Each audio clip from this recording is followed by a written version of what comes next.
Un rendez-vous qui faisait suite à la visite officielle en principauté jeudi dernier du Premier ministre du Monténégro, Duško Marković.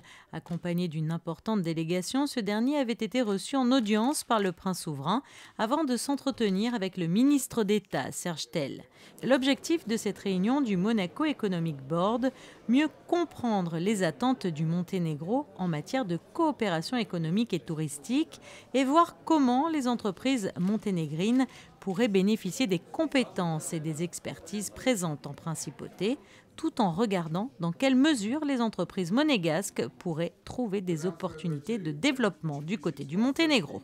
Je pense que des secteurs comme le tourisme, le développement de l'industrie du yachting, avec notamment à Monaco bien sûr la construction récente de notre nouveau yacht club, et beaucoup de projets dans le domaine de la construction et de l'immobilier pourraient voir le jour parce qu'elles ont du sens et de l'importance pour nos deux pays.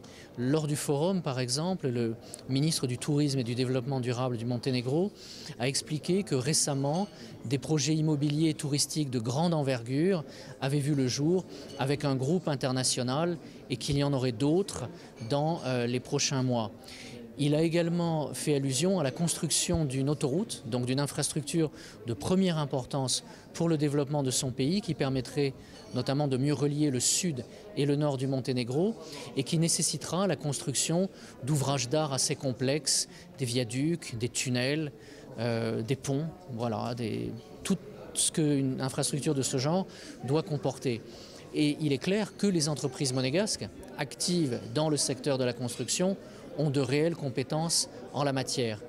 Et de la même manière, j'évoquais il y a un instant le Yacht Club, les projets de marina déjà développés ou en cours au Monténégro, qui a des kilomètres de côtes absolument admirables sur le bord de la Méditerranée, pourraient faire l'objet d'un échange de vues et de compétences entre le Yacht Club de Monaco et ses homologues du Monténégro. Montenegro is a beautiful country. It's a bit bigger than Monaco. Le Monténégro n'est pas un très grand pays, bien qu'il soit plus grand que Monaco. Il y a beaucoup de choses à offrir dans différents domaines, naturels, culturels, côtiers et montagnards. Il y a vraiment beaucoup de choses à voir et nous sommes seulement à 1h20 de vol de Monaco.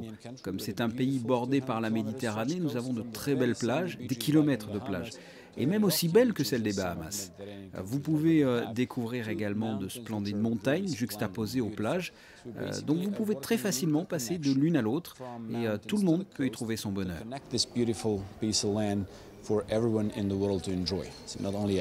Une réunion qui faisait également suite à des accords signés en 2013 dans les domaines de la coopération économique et du développement durable et qui a permis au Monténégro et à la principauté de Monaco de renforcer encore un peu plus les liens qui les unissent.